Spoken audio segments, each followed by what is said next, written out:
اللہ من الشیطان الرجیم بسم اللہ الرحمن الرحیم انا جعلنا ما علی الارض زینة لها لنبلوهم ایہم احسن عملا انا جعلنا بے شک ہم نے بنایا ما علی الارض جو کچھ زمین پر ہے زینة لها اس زمین کے لیے زیب و زینت لنبلوهم تاکہ ہم آزمائیں ان کو ایہم احسن عملا کہ ان میں سے کون اچھے عمل کرتا ہے وَإِنَّا لَجَاعِلُونَ اور بے شک ہم بنانے والے ہیں کرنے والے ہیں ما علیہا جو کچھ اس زمین پر ہے سعیدن جرزا چٹیل میدان سب کچھ ختم ہونے والا ہے۔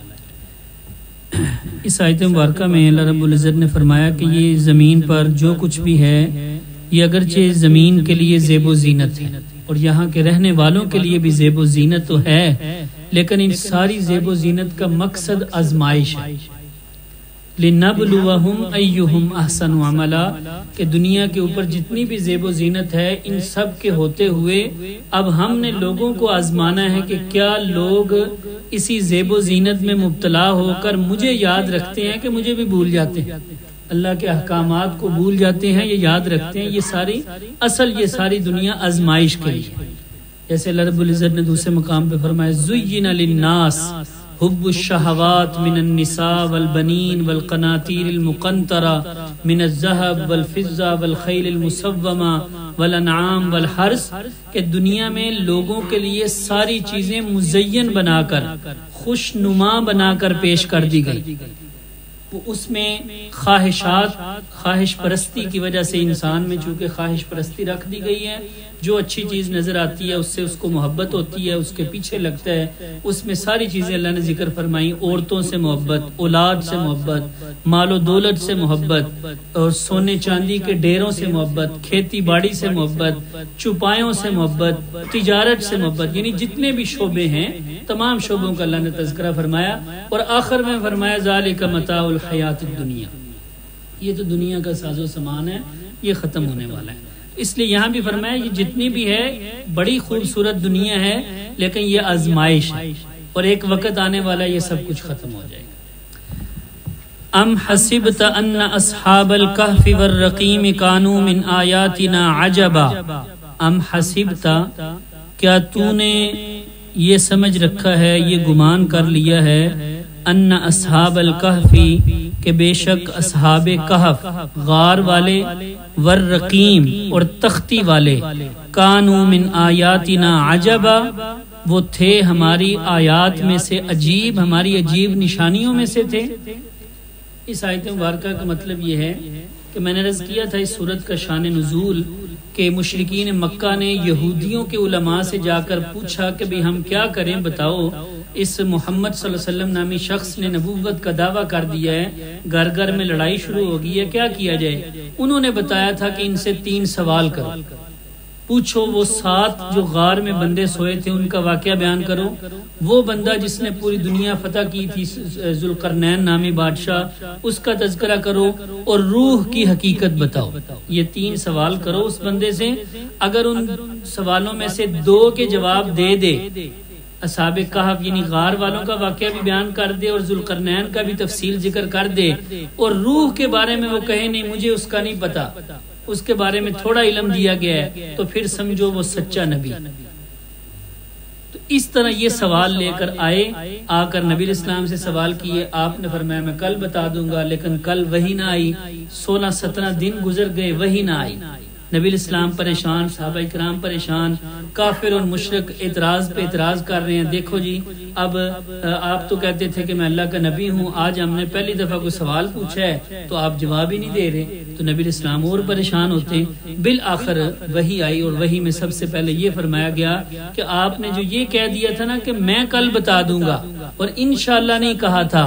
اس بھول کی وجہ سے آپ کو یہ وحی میں ذرا تاخیر کرنی ہوئی، آپ کو تعلیم دے دی کہ آپ نے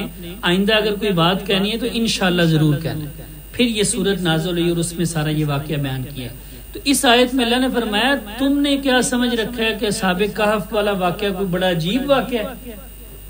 یعنی اللہ فرماتے ہیں میری نظروں میں تو یہ کوئی بڑی نشانی نہیں ہے، تم اس کو بڑا عجیب سمجھ رہے ہو. کیوں؟ کیونکہ اللہ کی قدرت کی تو بے شمار نشانی ہے.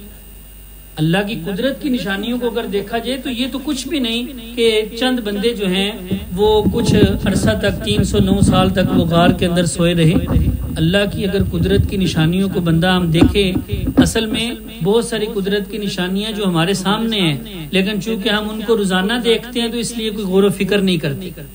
اس سے بڑی کیا نشانی اللہ کی قدرت کی کہ اللہ رب العزت جو انسان کی پیدائش کر رہے ہیں، ماں کے پیٹ میں اندھیرے کے اندر ایسا خوبصورت اللہ کاریگری فرماتے ہیں کہ گندے قطرے سے اللہ نے خوبصورت انسان بنا دیا. اس سے بڑی نشانی کیا ہوگی؟ اس بارے میں ہم نے کبھی نہیں سوچا. اور ایک بیج سے جو اتنا بڑا درخت بن رہا ہے، ایک بیج سے فصلیں تیار ہو رہی ہیں، انڈے سے جو چوزا نکل رہا ہے، یہ کتنی بڑی قدرت کی نشانی ہے. تو بے شمار نشانیاں ہیں. اللہ فرماتے ہیں تم نے کیا سمجھ رکھا ہے کہ بس یہ صاحب کہف والی کوئی بڑی عجیب نشانی ہے جو تم نے اس بارے میں سوال کر دیا. چلو بار انہوں نے سوال کیا، اللہ رب العزت نے اس کا جواب دیا. یہ واقعہ ابتدا میں اللہ رب العزت نے مختصر واقعہ ذکر کیا اور پھر اس کی تفصیل ذکر فرمائی. واقعہ یہ ہوا، یہ حضرت عیسیٰ علیہ الصلوۃ والتسلیم کو جب آسمان پر اٹھا لیا گیا تو اس کے کچھ سالوں بعد یہ واقعہ پیش آیا.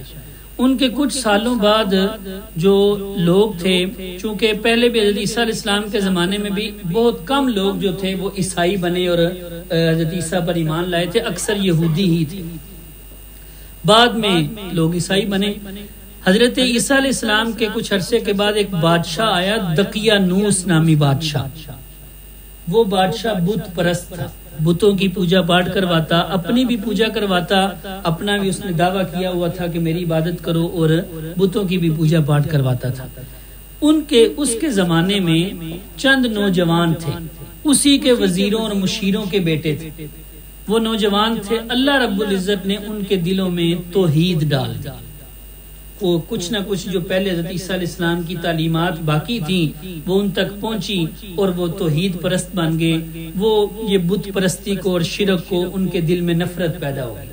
تو وہ جو بت پرست تھے، باقی سارے بادشاہ اور باقی ساری رعایا، ان کا ایک میلہ لگتا تھا کسی جگہ، وہ سارے اکٹھے ہو کر جاتے، وہاں جا کر بڑے بڑے بت بنائے ہوئے تھے، بتوں کی پوجا پاٹ کرتے. تو سارے ایک دن وہاں گئے ہوئے ہیں، یہ بھی گئے. انہوں نے وہاں دیکھا کہ سارے لوگ بتوں کی پوجا پاٹ کر رہے ہیں. ان کے دل میں نفرت پیدا ہوئی. ان میں سے ایک بندہ ان سے الگ ہو کر ایک الگ جگہ پر آ کر بیٹھ گیا. تھوڑی دیر بعد ایک اور بندہ آیا، وہ اس کے ساتھ آ کر بیٹھ گیا. تھوڑی دیر بعد ایک اور بندہ آیا، وہ اس کے ساتھ آ کر بیٹھ گیا. اس طرح 6 بندے وہ جو ہے ایک الگ جگہ پر آ کر بیٹھ گئے. اب آپس میں ایک دوسرے سے وہ بات چیت نہیں کر رہے، اس ڈر سے کہ بھئی اگر بتایا کہ بھئی ہم یہ تمہاری جو بتوں کی پوجا پاٹ اس کو صحیح نہیں سمجھتے تو فساد ہو جائے گا، لڑائی جھگڑا ہو جائے گی، یہ بادشاہ کو بتائیں گے، بادشاہ ہمارے خلاف کچھ کرے گا.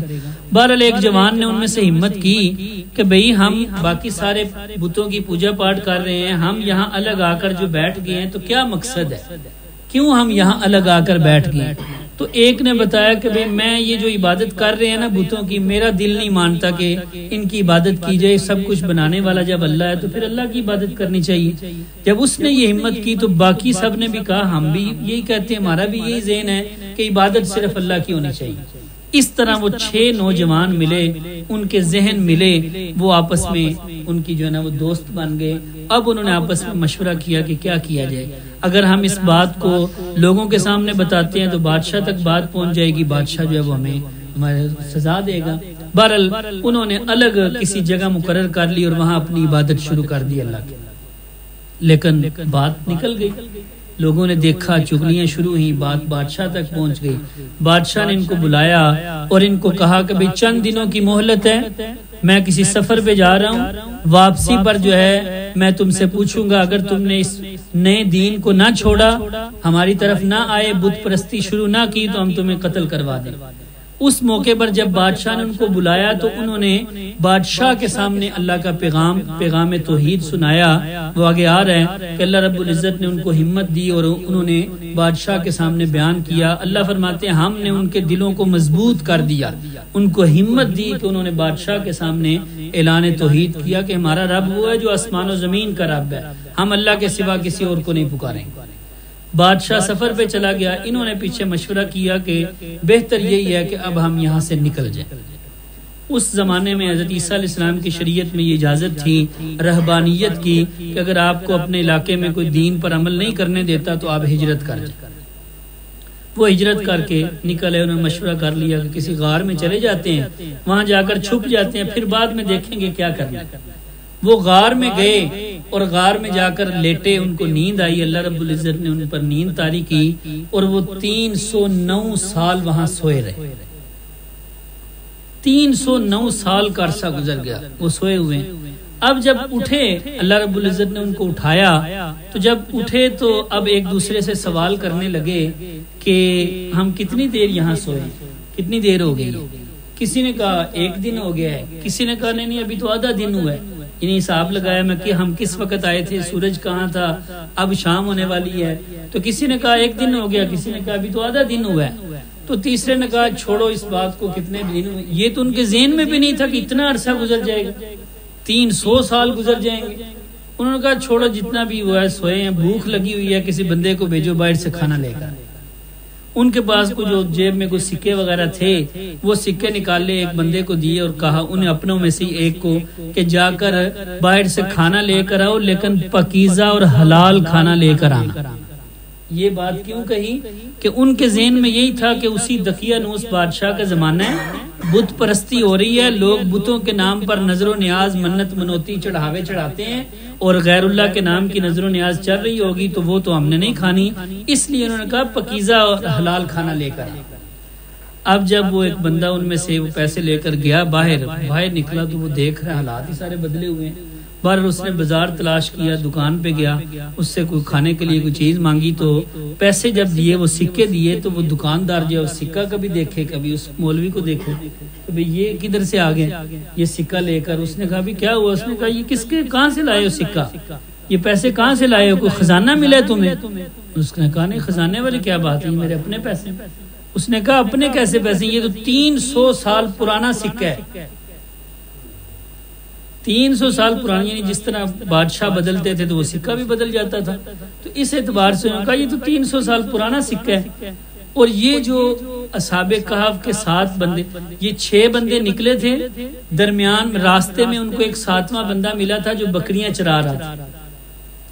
اور اس نے جب پوچھا کہ بھی کدھر جا رہے, انہوں نے بتایا کہ اس طرح ہمارا تو یہ مسلک ہے. اس نے کہا ہمارا بھی یہی, میرا بھی یہی دین ہے. وہ بھی ساتھ ہو لیا تھا, اور اس بکریاں چرانے والے کے پاس ایک کتا تھا, وہ کتا بھی ساتھ ہو لیا تھا. تو اس طرح یہ 7 نوجوان اور ایک کتا تھا, اور وہ جا کر سو گئے, اور باہر کتا جو ہے وہ باہر غار کے منہ پر بیٹھ گیا تھا. تفصیل آگے آ رہی ہے, ترجمے کے ساتھ ساتھ میں عرض کروں گا. بہرحال اب جب اس نے دکاندار نے کہا یہ تو بڑا پرانا سکہ ہے, اور اس وقت یہ مشہور تھا لوگوں میں بھی کہ 300 سال پہلے 7 نوجوان گم ہو گئے تھے, کسی غار کے اندر وہ چلے گئے تھے, اب تک وہ باہر نہیں آئے. یہ لوگوں میں مشہور تھا. تو اس وقت جب دکاندار نے یہ دیکھا, تو جس طرح ایک دکاندار کا کوئی مسئلہ ہونا تو سارے اکٹھے ہو جاتے ہیں, سارے دکان والے اکٹھے ہو گئے, اور اس نے کہا بھی یہ دیکھو اس کو کوئی خزانہ ملا ہے, اس کو پکڑو, یہ کون ہے, کہاں سے آیا. جب اس کو یہ خطرہ ہوا تو اس نے کہا بھی میں اکیلا نہیں ہوں, میرے اور بھی ساتھی ہیں. حالانکہ انہوں نے جب بھیجا تھا تو یہی کہا تھا کسی کو پتہ نہ چلے کہ ہم یہاں ہیں, کیونکہ ان کو تو یہی تھا کہ بھئی بادشاہ سے ہم چھپے ہوئے ہیں, اسی بادشاہ کا زمانہ ہے. لیکن اتفاق سے اب جب وہ اٹھے تھے, اس وقت کا جو بادشاہ تھا وہ بھی ان کے مسلک کے مطابق یعنی عیسائی تھا. اس وقت حضرت عیسیٰ علیہ السلام کا دین چل رہا تھا, اس وقت جو عیسائیت پہ تھا وہی مسلمان تھا. اس وقت کا جو بادشاہ تھا بید و سیس نامی بادشاہ تھا, وہ موحد اور توحید پرست بادشاہ تھا. اور کچھ لوگوں نے ان دنوں میں یہ اعتراض کیا ہوا تھا کہ بھی قیامت جو آپ کہتے ہو قیامت آئے گی, اللہ کیسے مردوں کو زندہ کرے گا, اللہ نے ان کا سوال کا جواب دینے کے لیے بھی یہ ان کو انہی دنوں میں اٹھایا اور ان کے لیے دلیل بن گئی کہ جو اللہ 309 سال بعد سوئے ہوئوں کو اٹھا سکتا ہے تو وہ دوبارہ مرے ہوئوں کو بھی دوبارہ زندہ کر سکتا ہے۔ اس طرح وہ پھر باقی لوگ بھی جو باقی صحابہ کہف تھے ان کو بھی بلایا اور سارے بادشاہ کے پاس لائے گئے۔ بادشاہ نے ان کا بڑا اعزاز اور اکرام کیا، کیونکہ اس وقت کا بادشاہ بھی بت پرست نہیں بلکہ موحد تھا۔ بادشاہ نے بھی ان کا پھر اعزاز اور اکرام کیا۔ بالآخر پھر وہ واپس غار کے اندر آ گئے اور وہاں پھر اللہ نے ان پر موت طاری کر دی۔ وہاں جب غار میں واپس آئے سب پر موت آ گئی تو وہیں ان کو غار کے اندر ہی دفن کر دیا گیا اور باہر پھر تختی لگا دی گئی۔ اور یہ جو تختی تھی یہ بادشاہ کے سلطنت میں پہلے سے تختی پر لکھا ہوا یہ چلا ہوا آ رہا تھا کہ بھئی فلاں فلاں نامی بندے جو ہے نا یہ گم ہو گئے، یہ ریکارڈ کے اندر چلا آ رہا تھا، کیونکہ یہ وزیروں اور مشیروں کے بیٹے تھے، اس لیے شاہی بندے تھے، اس لیے یہ خبر پھیلی ہوئی تھی کہ اس طرح 6 شہزادے تھے اور 7واں جو ہے وہ بکریاں چرانے والا ملا تھا، تو وہ پہلے سے وہ لکھا ہوا تھا۔ تو پھر انہوں نے ان کے نام کی تختی جو ہے وہ غار کے باہر لگا دی اور اس تختی کو کہتے ہیں الرقیم، اس لیے ان کو اصحاب کہف بھی کہا جاتا ہے اور اصحاب الرقیم تختی والے بھی کہا جاتا ہے کہ وہ تختی باہر لگا دی گئی اور پھر وہ وہیں ان کے وہ وفات آ گئی۔ اور پھر کچھ عرصے کے بعد اسی بادشاہ نے پھر ان کے قریب جو ہے نا ان کے نام سے اس غار پر مسجد بھی بنوائی تھی، آگے اس کا بھی تذکرہ ہے۔ اچھا جی، اس واقعے میں میں عرض کروں گا ساتھ ساتھ اس وقت کے دور کے اعتبار سے بھی، یعنی عیسائیوں کے اندر بھی ان کو اللہ کا ولی سمجھا جاتا ہے۔ یہ اللہ کے ولی ہوئے کہ اتنے 100 سال یہ سوئے رہے تو یہ تو اللہ کے ولی ہیں، اور پھر قرآن میں ان کا تذکرہ آ گیا تو اس حوالے سے یہ قرآن نے ان کو اپنا یعنی اللہ کا ولی قرار دیا۔ باقی جو ہمارے اولیاء اللہ ہیں، شیخ عبد القادر جیلانی رحمۃ اللہ علیہ، باقی جتنے بزرگ ہیں وہ اللہ کے ولی ہیں، لیکن اگر کوئی ان کی ولایت کا انکار کرتا ہے نا تو وہ کافر نہیں ہوتا، لیکن اگر اصحاب کہف کے ولی ہونے کا اگر کوئی انکار کر دے تو وہ کافر ہو جائے گا، کیونکہ قرآن نے ان کو اپنا ولی کہا، اللہ کا ولی کہا۔ تو اس لیے یہ اللہ کے اولیاء سچے اولیاء تھے، ان کا جو مسلک اور عقیدہ وہ کہ اللہ کے سوا کسی کی عبادت نہیں کرنی، اور جو سچا ولی ہوتا ہے نا وہ مشرک نہیں ہو سکتا، وہ اللہ کے علاوہ کسی کو نہیں پکار سکتا، مشرک اللہ کا ولی نہیں ہو سکتا اور ولی مشرک نہیں ہو سکتا۔ آج تو ہم نے سب سے بڑا ولی اس کو سمجھ رکھا ہے نا جو زیادہ کپڑے اتار کر ننگا ہو کر بیٹھا ہو تو ہم کہتے ہیں یہ پہنچی ہوئی سرکار، حالانکہ وہ جہنم کے اندر پہنچی ہوئی سرکار ہے، جنت میں نہیں پہنچی ہوئی، کہ جس کو اپنے لباس کا ہی نہیں پتا وہ کیسے اللہ کا ولی ہو سکتا ہے۔ اللہ کا ولی ہو اور وہ نماز نہ پڑھے، اللہ کا ولی ہو اور اس کو سنت کا نہ پتا ہو، توحید کا نہ پتا ہو، وہ شرک کرے، وہ تو پھر اللہ کا ولی نہیں، وہ ہم نے ولی بنائے ہوئے ہیں، وہ اللہ کے ولی نہیں ہے۔ اللہ کے سچے ولی خاص طور پہ جو اصحاب کہف ہیں جن کو اللہ نے اپنا ولی قرار دیا، تو ان کا یہ عقیدہ ہے کہ اللہ کے سوا کسی کی عبادت نہیں کرنی، اللہ کے سوا۔ اس وقت بھی ان کو اللہ کا ولی سمجھ کر ان کے بارے میں غلط عقیدے بنائے گئے، اور آج بھی لوگ اصحاب کہف کو حاجت روا، مشکل کشا، عالم الغیب اور حاضر ناظر سمجھ کر ان کے نام کی نظر و نیاز دیتے ہیں۔ آج بھی لوگ 8 روٹیاں پکاتے ہیں، 7 اصحاب کہف کے نام کی اور 8ویں ان کے کتے کے نام کی، اور ان کے نام کی نظر و نیاز دی جاتی ہے، اس کی کوئی حقیقت نہیں ہے۔ نظر و نیاز چونکہ عبادت ہے اور عبادت کے لائق صرف اور صرف اللہ کی ذات ہے، اور اس واقعے کے ہر جز اور کڑی سے پتہ چلے گا کہ یہ اصحاب کہف یہ اپنے نفع اور نقصان کے مالک نہیں تھے۔ کسی کے نفع اور نقصان کے مالک کیسے ہو سکتے ہیں؟ جب یہ زندہ تھے، جاگ رہے تھے، اس وقت اپنی جان بچانے کے لیے یہ غار میں انہوں نے پناہ لی تھی، بادشاہ سے بچنے کے لیے۔ تو فوت ہو جانے کے بعد یا سونے کے بعد جو 309 سال جو سوئے رہے، تو 309 سال کے عرصے میں اس غار کے قریب کوئی شور شرابہ ہوا ہوگا، کوئی لوگ گزرے ہوں گے، کوئی قافلے گزرے ہوں گے، کوئی بارشیں آئی ہوں گی، کوئی طوفان آئے ہوں گے، کوئی سب کچھ ہوا ہوگا، لیکن ان کو تو اس بات کا کوئی علم نہیں، ان کو تو یہ نہیں پتا کہ ہم کتنی دیر سوئے رہے۔ وہ تو باہر جب پتہ چلے، باہر نکلے تو انہوں نے بتایا کہ یہ تو 300 سال پرانا سکہ ہے، تو پھر ان کو پتہ چلا کہ ہم تو 300 سال سے سوئے ہوئے ہیں۔ تو جب ان کو اپنا علم نہیں ہے تو پھر ان کو کسی اور کا بھی علم نہیں، یہ علم غیب کا علم جو ہے وہ صرف اور صرف اللہ کے پاس ہے۔ یہ دیکھیں جی، از اول فتیۃ الی الکہف، جب ٹھکانہ پکڑا الفتیہ چند نوجوانوں نے الی الکہف غار کی طرف، فقالو تو انہوں نے دعا کرتے ہوئے کہا ربنا اے ہمارے رب، آتنا من لدنک رحمہ، آتنا عطا فرما ہمیں من لدنک اپنی طرف سے رحمتن خصوصی رحمت، وَهَيِّئْ لَنَا مِنْ أَمْرِنَا رَشَدًا، وَهَيِّئْ لَنَا اور آسان کر دے ہمارے لیے، من امرنا ہمارے معاملے میں سے، رشدا رہنمائی اور ہدایت، یعنی یہ خصوصی طور پر انہوں نے دعا کی، اللہ نے اس دعا کی برکت سے ان کے لیے سارے رستے کھولے۔ اور یہ مفسرین اور علماء نے فرمایا کہ آج بھی اگر کسی کو کوئی مشکل پیش آئے کسی اپنے کام کے والے سے، کسی بھی معاملے کے والے سے، تو وہ یہ دعا پڑھے، ربنا آتنا من لدنک رحمہ، یا اللہ اپنی طرف سے خصوصی رحمت نازل فرما، وَهَيِّئْ لَنَا مِنْ أَمْرِنَا رَشَدًا، اور ہمارے اس کام کے اندر آسانی پیدا کر دے۔ انہوں نے یہ جو کام شروع کیا، یعنی وہ نکلے اور اللہ کے حوالے کر دیا کہ یا اللہ اب ہم نکل پڑے ہیں سب کچھ کو چھوڑ چھاڑ کے، اب یا اللہ ہم تیرے حوالے ہیں، تو ہمارے لیے رہنمائی کرنا۔ فَضَرَبْنَا عَلَىٰ آذَانِهِمْ فِي الْكَهْفِ سِنِينَ عَدَدًا، فَضَرَبْنَا عَلَىٰ آذَانِهِمْ، جب وہ غار میں چلے گئے، اللہ فرماتے ہیں فَضَرَبْنَا ہم نے مارا، عَلَىٰ آذَانِهِمْ ان کے کانوں پر،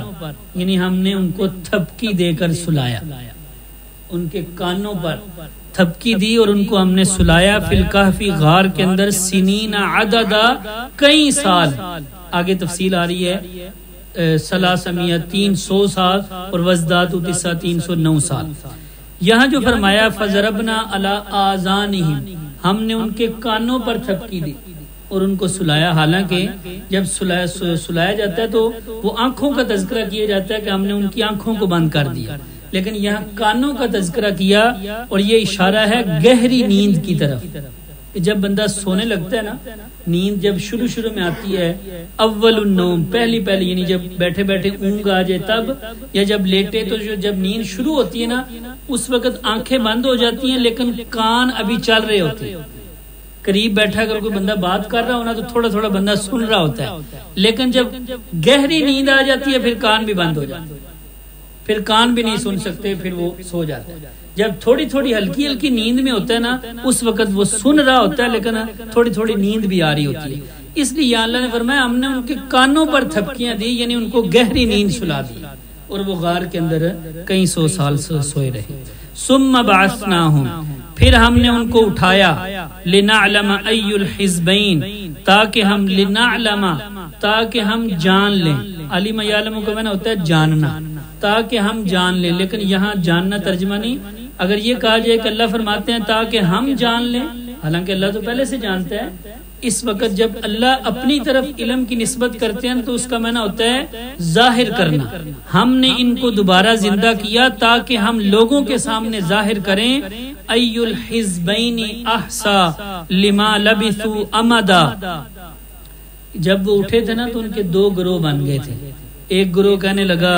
کہ ہم 1 دن ٹھہرے ہیں، دوسرا گروہ کہنے لگا نہیں آدھا دن ٹھہرے ہیں، تو اللہ نے اسی کا تذکرہ فرمایا تاکہ ہم ظاہر کریں، ان کو تو اپنا یہ نہیں پتا کہ ہم کتنی دیر ٹھہرے ہیں، جو لوگ ان کو اپنے حاجت روا یا مشکل کشا سمجھ رہے ہیں وہ کیسے سمجھ رہے ہیں، ای الحزبین کہ 2 گروہوں میں سے کون سا گروہ، احصا شمار کرے گا، لما لبثوا امدا اس مدت کو جتنی مدت وہ ٹھہرے، جتنی مدت وہ ٹھہرے رہے اس مدت کو کون شمار کرے گا کہ صحیح کون بتائے گا۔ نحن نقص علیک نبأہم بالحق، اللہ فرماتے ہیں یہاں سے اب تفصیل بیان ہو رہی ہے، نحن نقص ہم بیان کر رہے ہیں، علیک آپ پر، نبأہم ان کی خبر، ان کا واقعہ، بالحق کی ٹھیک، انہم فتیۃ بے شک وہ چند نوجوان تھے، یہ نوجوان کا لفظ اللہ نے پہلے بھی بولا فتیہ،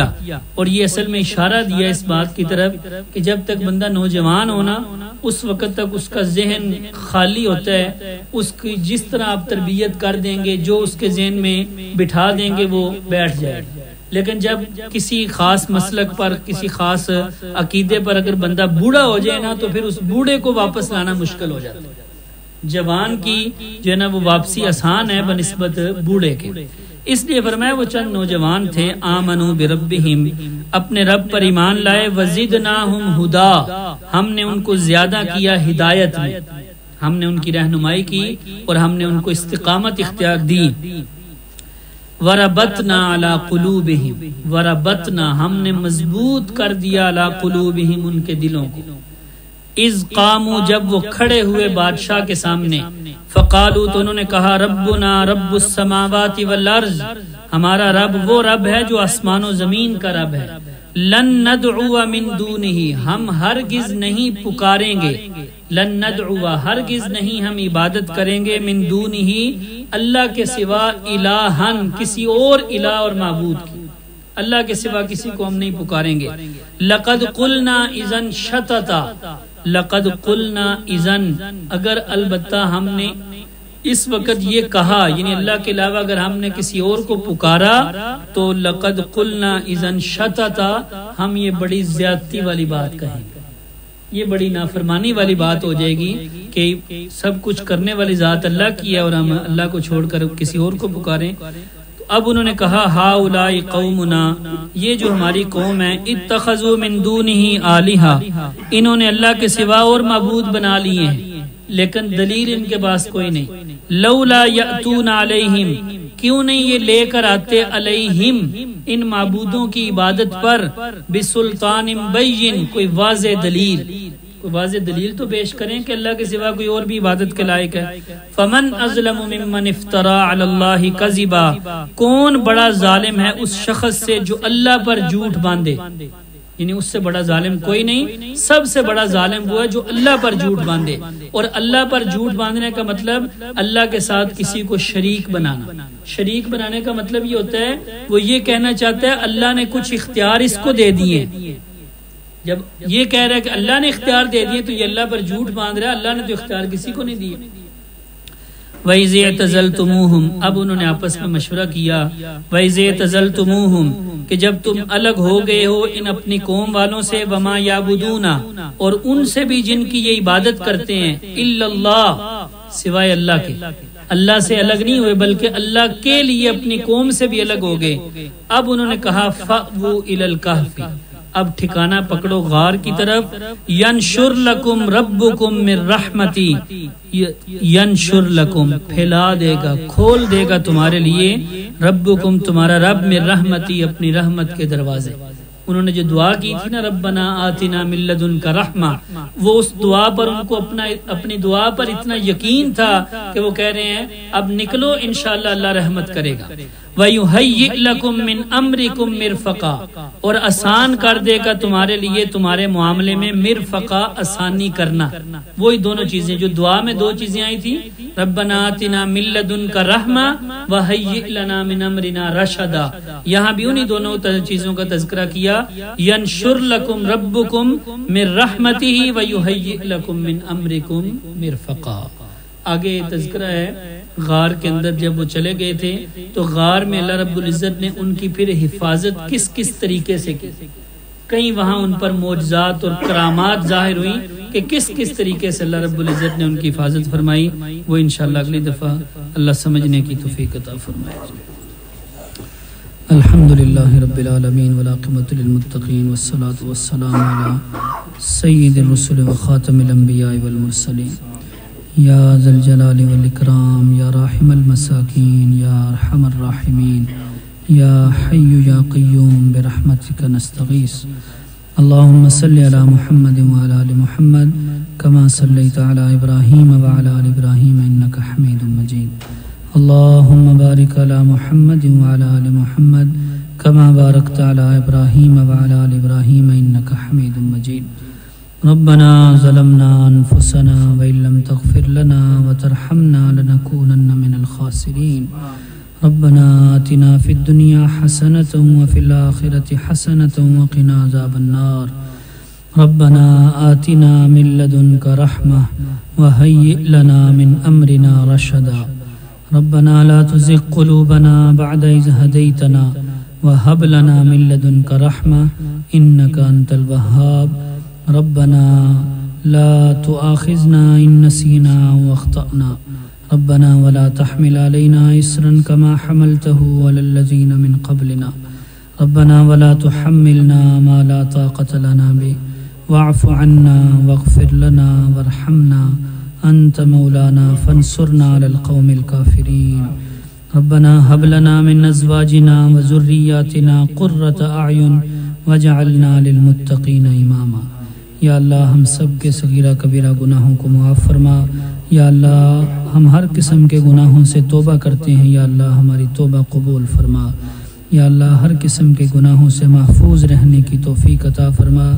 ہر قسم کی نیکیاں اور عبادتیں کرنے کی توفیق عطا فرما، ٹوٹی پھوٹی عبادات اپنی بارگاہ میں قبول و منظور فرما۔ یا اللہ ہمارے تمام معاملات میں اپنا خصوصی فضل و کرم نازل فرما، سب کو یا اللہ نیک نمازی بنا، سب کے رزق روزگار میں رحمتیں اور برکتیں نازل فرما، ہر قسم کی پریشانیوں سے یا اللہ حفاظت فرما، شریروں کے شر سے، حاسدین کے حسد سے یا اللہ حفاظت فرما۔ یا اللہ اپنا خصوصی فضل و کرم نازل فرما، بیماروں کو شفاء کامل عاجل عطا فرما، جو مسلمان دنیا سے چلے گئے یا اللہ سب کی بخشش فرما، ہمارے عزیز و اقارب یا اللہ جو دنیا سے چلے گئے سب کی کامل مغفرت فرما، سب کو جنت الفردوس میں اللہ مقام عطا فرما۔